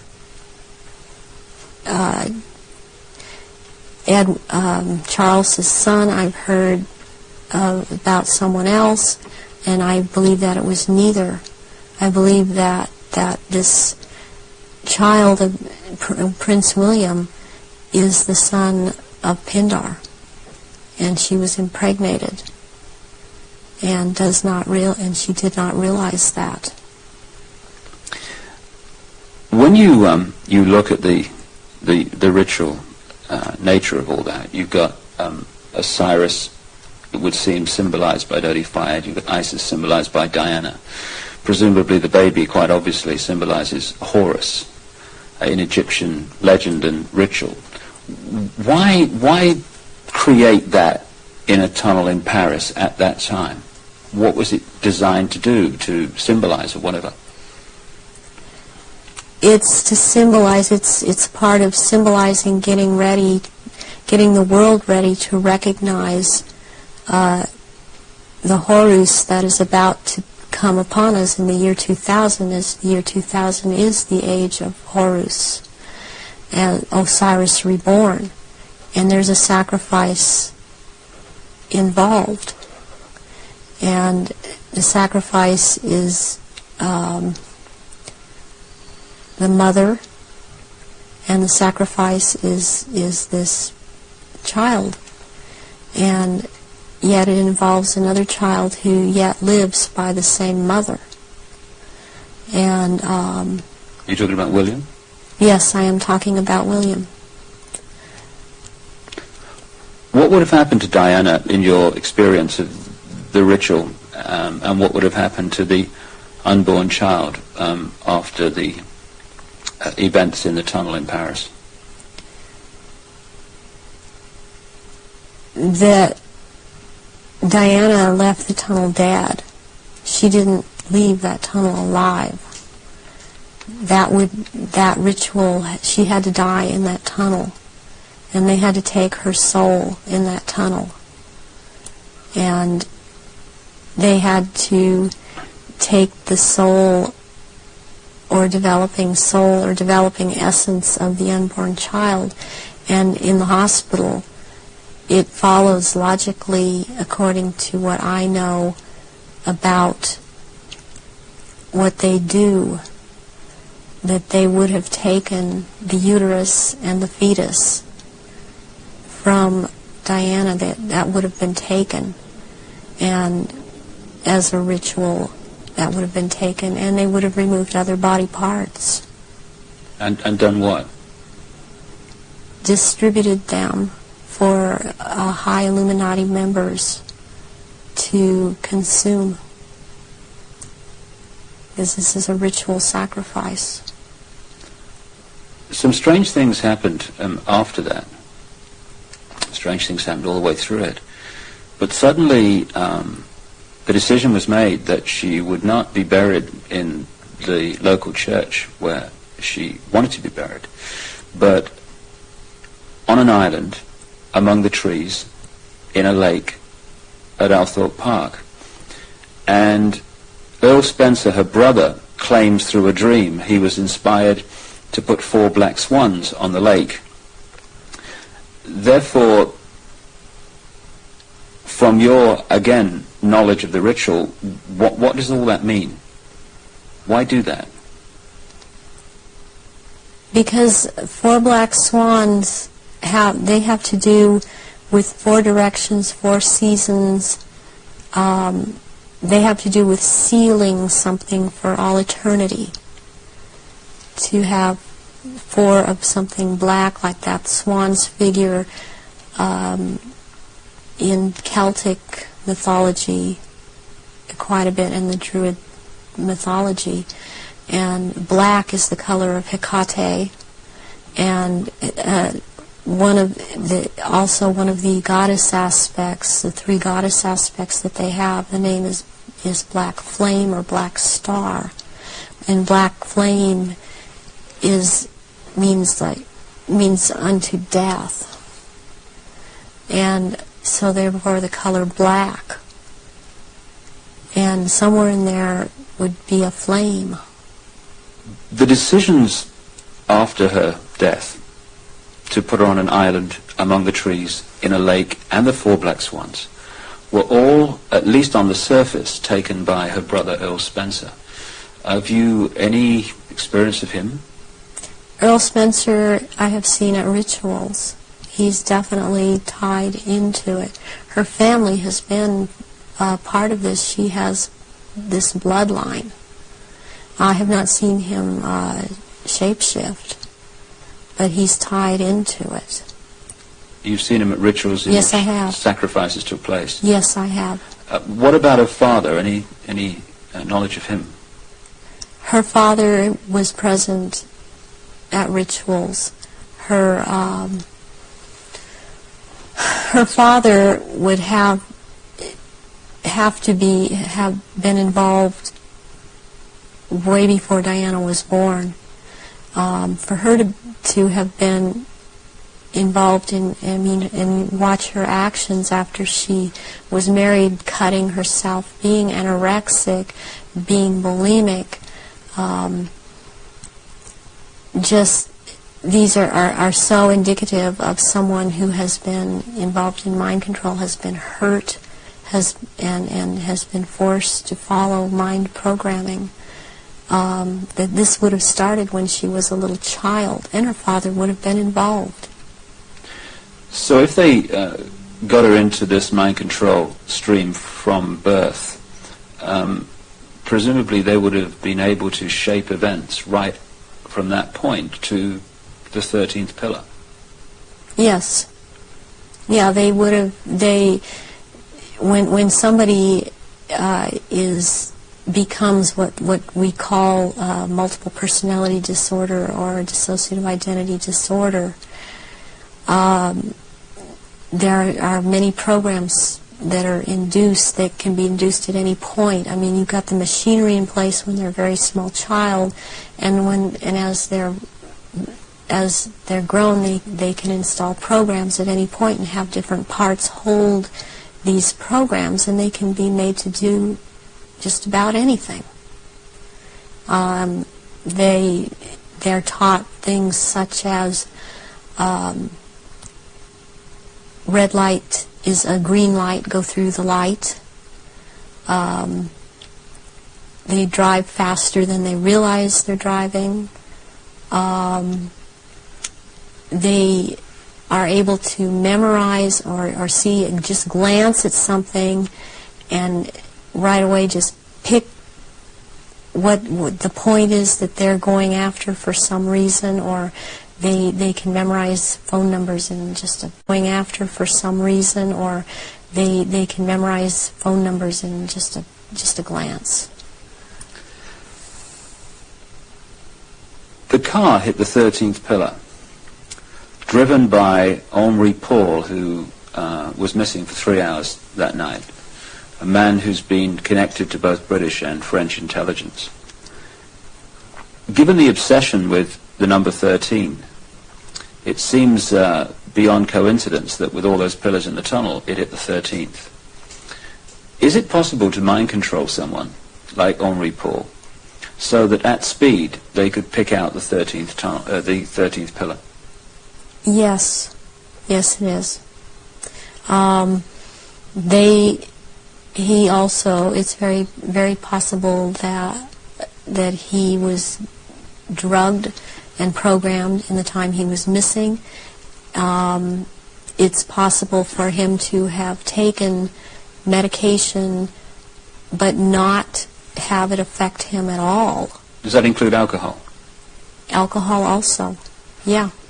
And then maybe later or not, it would affect him, depending on if that's what the program was for it to affect him.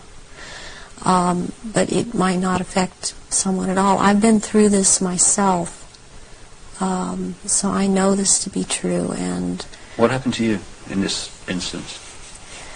It was a very bad time in my life. The one time in particular I'm speaking of, where my then husband told me that he wanted a divorce, and I took approximately 8 I don't remember what the dosage was, but 8 Xanax pills in front of him. And I drove from where I lived in Orange County to the Norwalk area and went to see my therapist, who was holding some groups in this area. And I did not feel the effects of the pills at all when I drove to see him. I did not feel the effects of the pills at all when I left there an hour and a half later. And I had no car accidents. I was not stopped. My driving skills were very good. And I've seen this happen with other people that have had the mind control programming and this DID, and you just swallow up medication and one part holds on to it and it does not affect the body. So if you're in a compartment that is not connected to taking the pills, you're not affected by it. But if you were put into that compartment that took the pills, if you like, you would be affected by them. Yes, and you can also have, what they can do with you is have a whole bunch of alters or parts lined up that, okay, you will be out from this point to this point, and then you, this next part, will be out at this, from this point to this point. They can keep going like that. It can be a very complicated, long thing, but they can line them up that way. That's the way the programming goes. Do you think this could explain the apparent mystery of a alcohol reading of Henri Paul that was equivalent to 8 Scottish on an empty stomach, while the video evidence of the Ritz Hotel security cameras is that this was not a man in the minutes before he drove Diana into the tunnel that was in any way at that level of drunkenness? Yes, that can very well explain it. With this kind of mind control programming that they do, once you go into that mode that they want you in, you can be hurt and in a lot of pain, or you can be drugged to the gills, or have drunk too much, and you appear to be in no pain at all, appear to be perfectly with it, and you don't feel it. You feel all right. People would find it difficult, just coming from their own experience and observation, that someone could drive a car into a tunnel at considerable speed and pick out among 30-odd the 13th pillar. How is that possible to program someone to do that? Because that someone has been taught and programmed and taught and programmed and taught for quite a while how to do this at a very fast speed. The mind works very fast, and if they have the mind and body connected the right way, they can drive. They would have been able. This person would have been able to drive into the 13th pillar at a fast speed. Would that have been happening on a conscious level, or would the subconscious have been pulling the strings? This would be on a subconscious level, and the person would not be aware themselves of what they were doing. In those crucial minutes before Henri Paul got in the car and drove away, would someone have had to have given him the trigger to access and activate the programming then? Or could he have been in some way pre-programmed to be triggered at that time? And if so, what would that be? Well, he was probably programmed to do all of this at a trigger signal. And so what happened is that somebody triggered him with a preset signal that he was told, when you are given this signal, you will act out.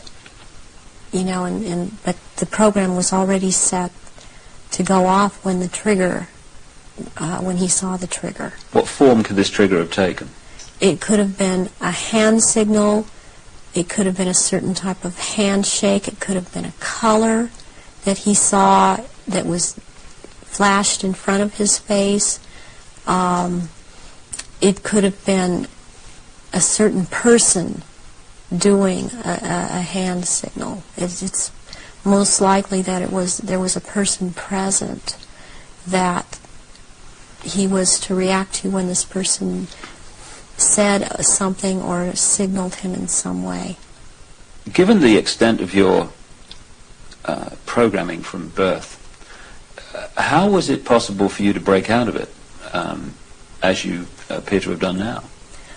One thing that happened is that in 1989, my programmer handler died, who was Mengele.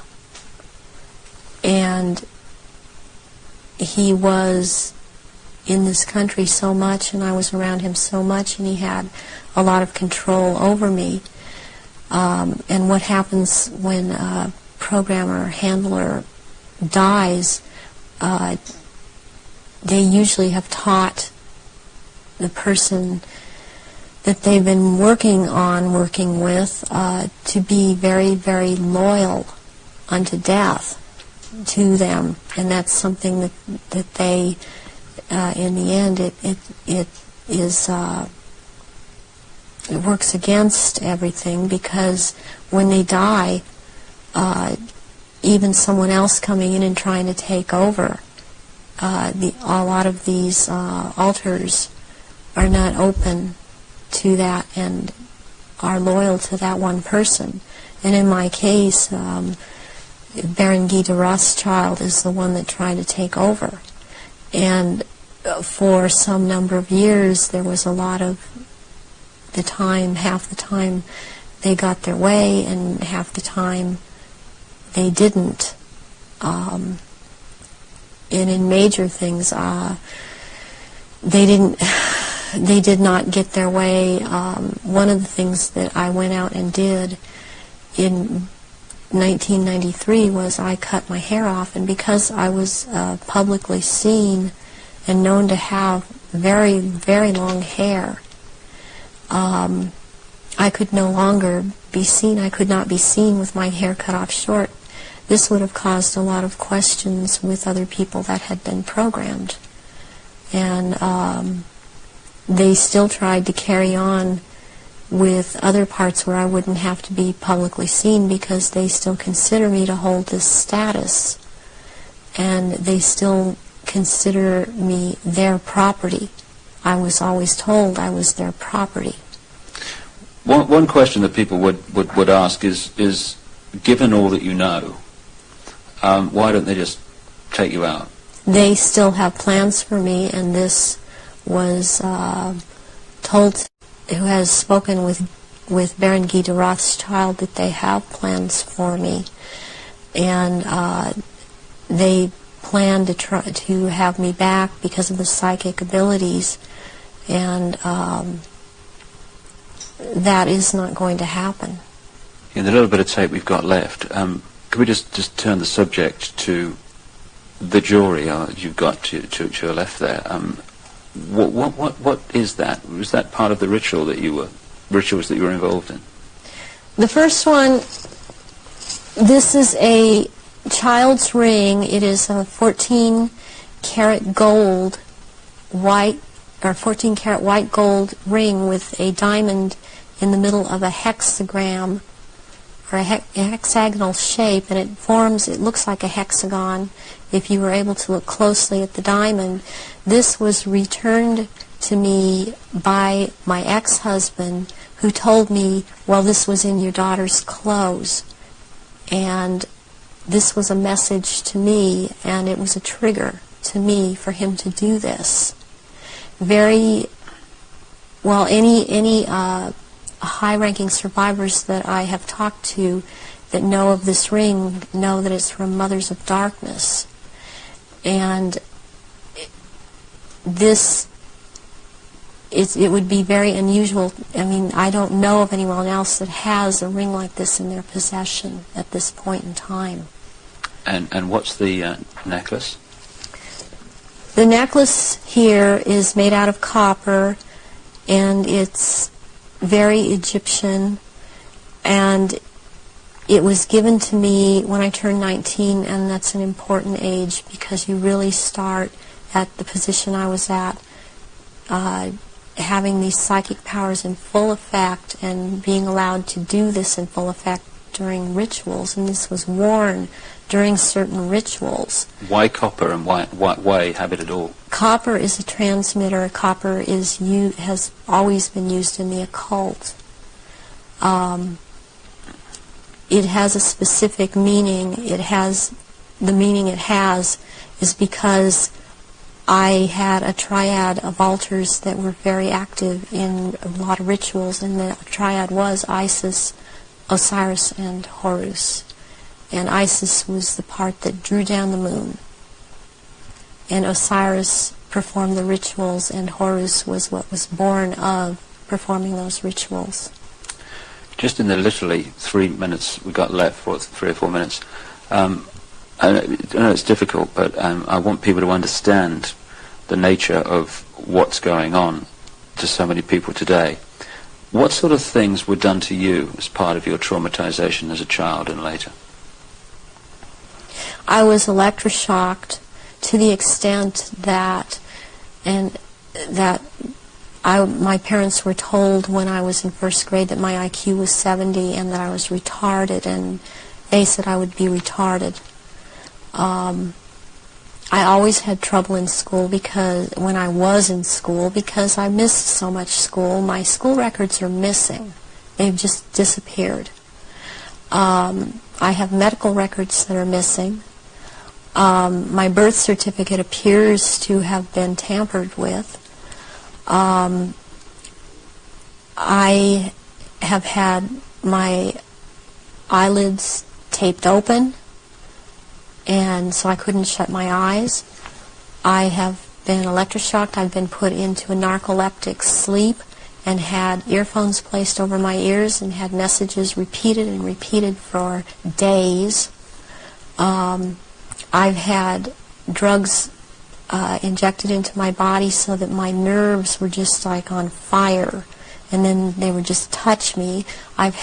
Since I wasn't allowed to have marks on my body, they couldn't use a cattle prod on me, but they do use cattle prods on people in torturing them, and they do use electrical stimulation to the genitals and also on the teeth. And they like to inject between the toes and under the fingernails and up in the gums. I've also had some kind of scarring done up through the roof of my mouth all the way up to the brain stem back here that gives me a photographic memory. And I have calcium blocks around the pineal gland that seem to be perfectly spaced and even, and it's very, very curious. The doctors can't seem to come up with a reason for that. I have been programmed to be anorexic, to be bulimic. For the government programming, since I was also used by the government in this country, I was programmed to cut my arms if I started to remember, which I was punished for by the Illuminati, as I was not to have these marks upon myself. I was made to eat my own feces as a little child. I was made to drink my own urine. I was not allowed to go to the bathroom. I was placed in a sensory deprivation tank. I had my shoulders, my knees, my toes, and my fingers, my elbows dislocated and then put back into place when they wanted me to be traumatized. I've repeatedly had phone calls of tones coming over my phone, and tones that you can't make by pressing telephone buttons, tones that sound like sonar sounds from a submarine, tones that sound like they were made by some type of instrument. And I have had directed energy used on me, ELF, low-frequency electric waves used on me, microwave energy, and this in turn has created two different. I would hear one tone in one ear, one tone in different tone in the other ear. It creates a third tone. They're called tritones. They change the electrical activity of your brain waves and to put you in the state they want you in. I have been programmed to run through red light, thinking it's green. There's been a lot of programming done around my children. They've used my children against me, and it's a very painful subject with me. To know that this is happening to my children, the same thing that's happened to me. It's hard. It's easier. I don't know if I can make people understand this. It's easier for me to have, okay, I can handle that I went through this. And what I want most is to expose these people because of what they're doing to children all over. But they're doing it to my children too. And my daughter believes I've abandoned her. My son believes I abandoned him. And they don't have hope when they're children. They don't have hope when their mother's taken away from them, and they're told that their mother just left them. So this is a cycle that goes on with thousands and thousands of survivors, not just myself. And this is how they perpetuate it if there is a parent that's protective that believes and has found out this is happening.